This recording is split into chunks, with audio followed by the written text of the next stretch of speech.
Sharp rise in emergency ward fees for non-urgent cases and major public hospital fee reform. Police operation to crack down on traffic-related offenses. And the MTR will allow pets on light rail in the trial scheme.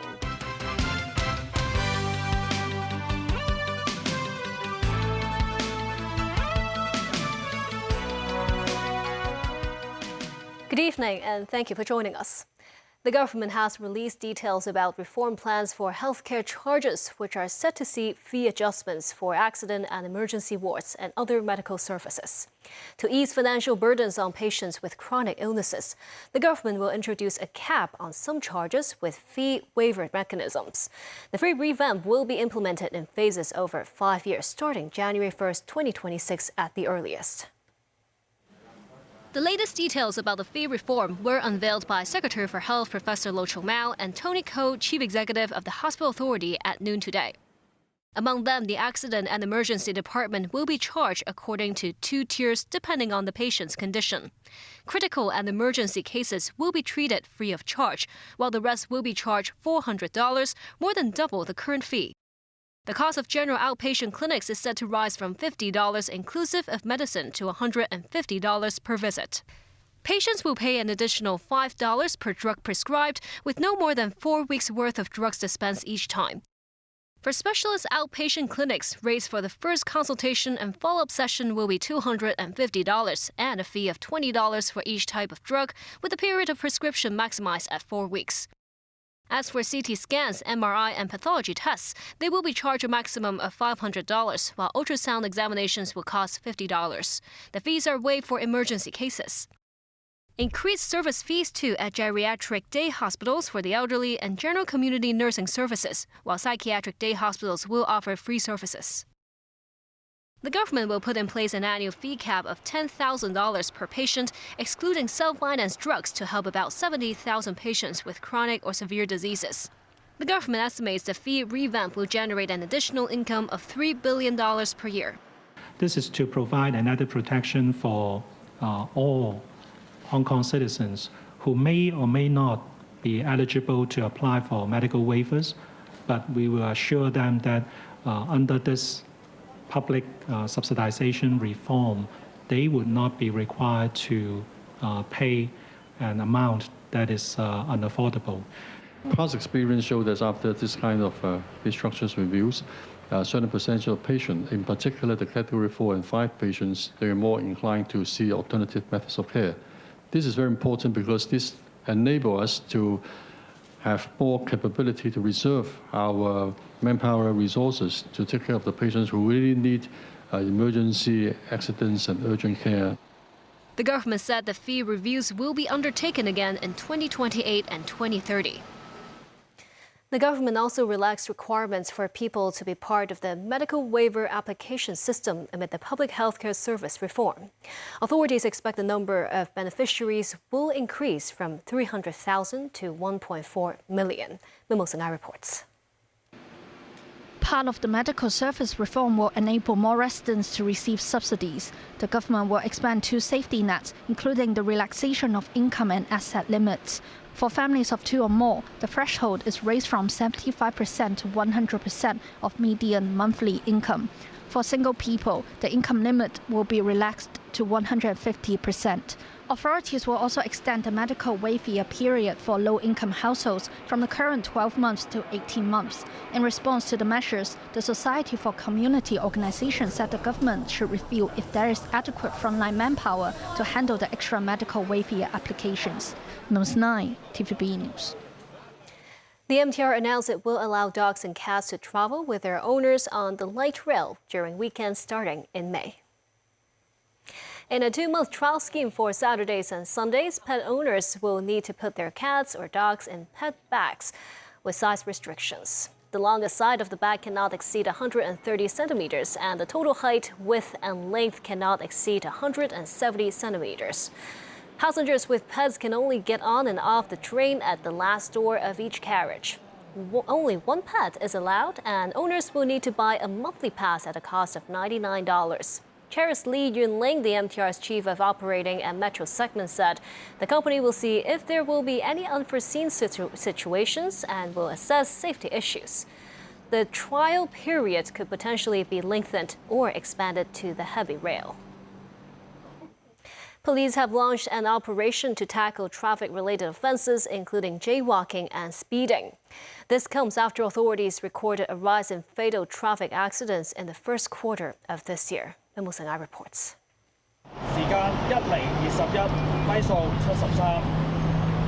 On Tuesday morning, traffic police set roadblocks on Ferry Street near Dundas Street to intercept drivers who were allegedly speeding. Meanwhile, officers were on a nearby bridge to detect any potential speeding. Drivers will receive a fine between $320 and $1,000 based on their speeding level. This pedestrian crossing on Shaokei Wan Road was busy.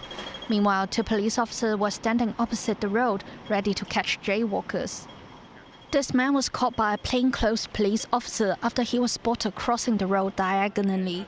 The police recorded the man's details as he tried to explain himself.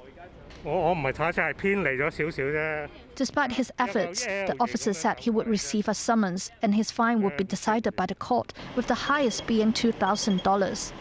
After being intercepted by the police, this elderly man said he had jaywalked because the green light was too short, which did not provide him enough time to cross the road.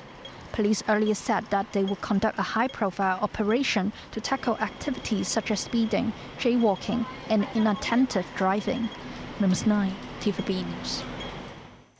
A hot southerly airstream has brought more sweltering weather to the coast of Guangdong. The mercury at multiple districts topped 30 degrees Celsius this afternoon. The temperature in Central reached 28 degrees, while Kunchang, Yunlong, and Taimei-tok reached 30 degrees. The mercury in Shengshui topped 31 degrees. The relative humidity in most areas dropped to about 40%. It is expected to remain hot during the day for the next couple of days before becoming more humid. Saturday is set to see northeasterly winds and a few showers, with the lowest temperature at 16 to 17 degrees. Commerce Minister Wang Wentao met with Apple CEO Tim Cook in Beijing on Monday. During the meeting, they discussed Apple's business development in China, as well as China-U.S. economic and trade relations. Wang noted that the Chinese economy has demonstrated strong resilience and vitality, becoming a fertile ground for innovation-driven development. Cook said Apple will continue to increase investment in sectors such as supply chains, research and development, and social responsibility in China, aiming to support the country's high-quality development. Many multinational CEOs were attending the China Development Forum in Beijing Sunday and Monday. Chinese automaker BYD sales last year topped $100 billion, surpassing the sales of Tesla. Aided by the domestic vehicle replacement policy, BYD notched net profits exceeding 40 billion yuan, rising 34% year-on-year. Nearly 80% of BYD sales last year were related to its automotive businesses. BYD reported it sold about 4.3 million pure electric and hybrid vehicles last year. Nearly 29% of the company's sales were in markets outside Greater China, including Hong Kong and Taiwan last year. BYD anticipates sales of 5 to 6 million vehicles this year. The group has also raised over 43 billion yuan in recent stock financing. This fund will be used to boost R&D investment and expand its sales internationally. And still ahead, to avoid heavy tariffs, Korea's Hyundai Steel will build giant plant in the U.S. British government tries to find out what went wrong in the Heathrow airport shutdown. And political turmoil continues in Turkey after arrest of main opposition leader.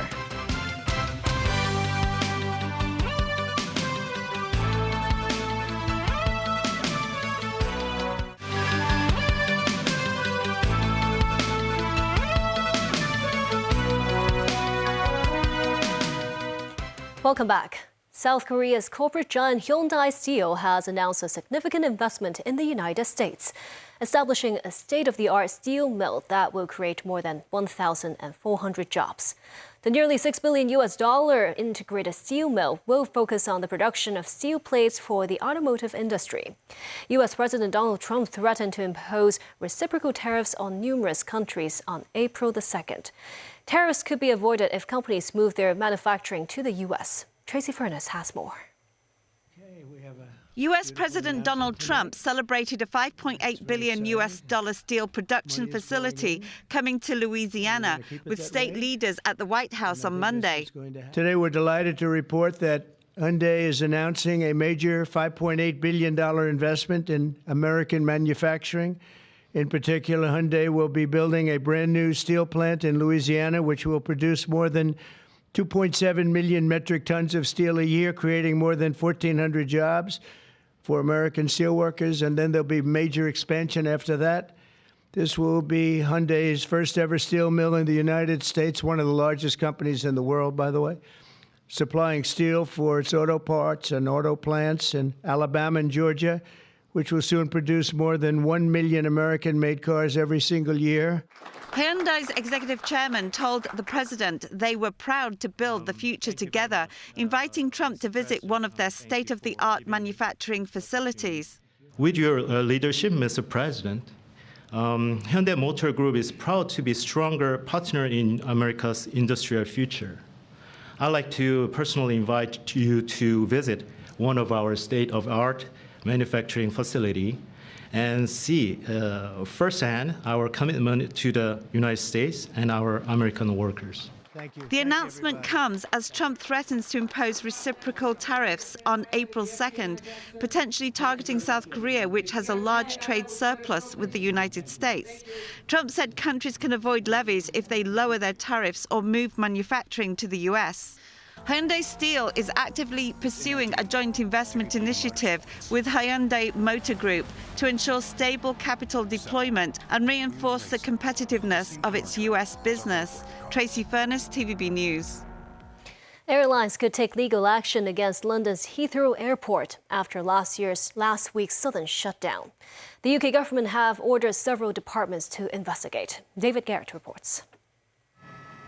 The fire has long been extinguished, but there is plenty of heat on Heathrow bosses and the British government. They need to explain what went wrong after claims the day-long shutdown could have been shorter or avoided completely. Firstly, Transport Secretary Heidi Alexander wants to make sure the chaos never happens again. This was an unprecedented event, and we must learn any and all lessons we can to ensure that it does not reoccur in future. Whilst it is positive that electricity supplies were restored quickly, there will of course be learnings to ensure we avoid such incidents from reoccurring. That is why on Saturday, my right honourable friend, the Energy Secretary, working with Ofgem, commissioned the independent National Energy Systems Operator, NESO, to urgently investigate this incident. Terrorism police say the cause of the fire is not suspicious. Customers were told not to come to Heathrow on Friday after the blaze shut down Europe's busiest airport for around 18 hours. 200,000 passengers unable to fly on time, 1,300 flights grounded. The chief executive of National Grid says a fire at one substation should not have knocked out the whole airport. Heathrow executives have defended their actions. Heathrow has asked Ruth Kelly, former Secretary of State for Transport and an independent member of Heathrow's board, to undertake a review of its internal resilience. The Kelly review will analyse the robustness and execution of Heathrow's crisis management plans, the airport's response and how it recovered the operation. The current Transport Secretary was sitting on the fence when it came to giving her personal endorsement to Heathrow. Alexander says safety is paramount, but she does not have all the information. David Garrett, TVB News. Turkish President Recep Tayyip Erdogan said protests over the jailing of Istanbul's mayor had become a movement of violence. Daniel Rao reports. The detention last Wednesday of Istanbul Mayor Ekrem İmamoğlu, the main political rival of Turkey's President Recep Tayyip Erdogan, has triggered the biggest street protest in the country in more than a decade. On Sunday, a court jailed İmamoğlu pending trial on corruption charges that he denies. Imamoglu's main opposition Republican People's Party and its supporters say the charges against him are politically motivated and undemocratic. Turkish President Erdogan's government denies these accusations. Despite a ban imposed on street gatherings in many cities, the mostly peaceful anti-government demonstrations continued for a sixth consecutive night on Monday. Hundreds of thousands of people took part as CHP leader Özgür Özel repeated a call for the nationwide protests to continue. Speaking after a cabinet meeting in Ankara, Turkish President Erdogan said the CHP should stop provoking citizens. He said the main opposition is responsible for injured police officers, the broken windows of shopkeepers, and damaged public property. Erdogan stressed they'll be held accountable for all this politically in parliament and legally by the judiciary. Erdogan said the events of the past few days show the CHP was not fit to run local municipalities, let alone the Turkish nation. Earlier, Turkish Interior Minister Ali Yerlikaya said 1,133 people had been detained during 5 days of protests and that 123 police officers had been injured.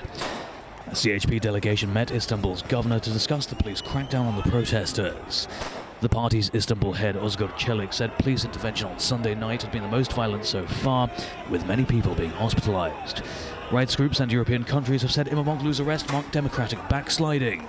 Germany said it made Turkey's pursuit of EU membership, which it has targeted for decades, sound increasingly hollow. Dan Orell, TVB News.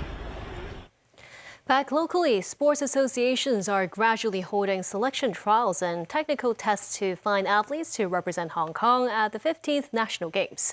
The squad comprising non-full-time athletes will receive training from sports associations to bring out their best. Celine Chan tells us more. These 17 athletes passed the first round of a physical fitness test and were trained out for a spot on the final list as a Hong Kong Dragon Boat National Games representative, which will be determined by the results in the second round of the time trials.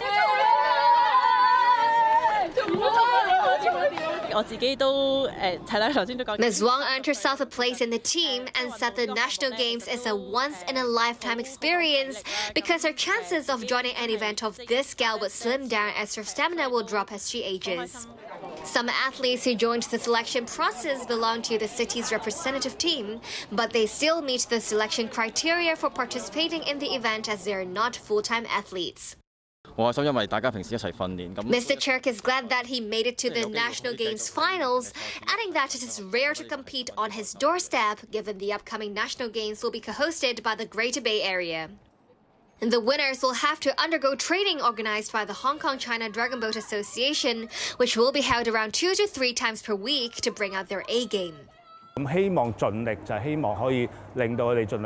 Chairman of the Hong Kong China Dragon Boat Association, Simon Wen, expressed his confidence in the selected team, saying that he believes the upcoming training sessions would only focus on team building, as the finalists are of a very high competitive standard.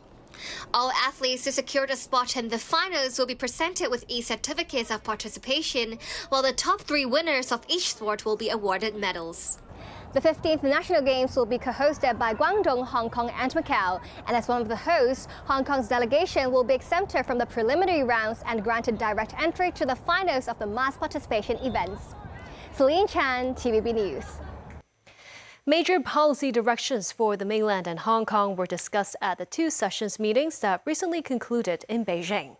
One of the attendees, Andrew Yao, Hong Kong deputy to the National People's Congress, said on TVB's Straight Talk program that Hong Kong now has a new role under the 15th National 5-Year Plan. I think we need a mentality change for Hong Kong businessmen. For the next 5-10 years onwards, I think what we need to do is to help the national champion in China, especially the technology company going overseas. For example, if I were 20 years younger, I would go to Abu Dhabi and Qatar and be a distributor for the electric vehicle companies for the mainland. I think for a couple sectors like EV car, solar panel, etc., we have national champion, but also universal national champion already. And I see that for the next couple of 5 years plan, there'll be at least 20 new technology industry. Could be life sciences, DNA sequencing, pharmaceutical manufacturing. And that's the news. Thank you for watching.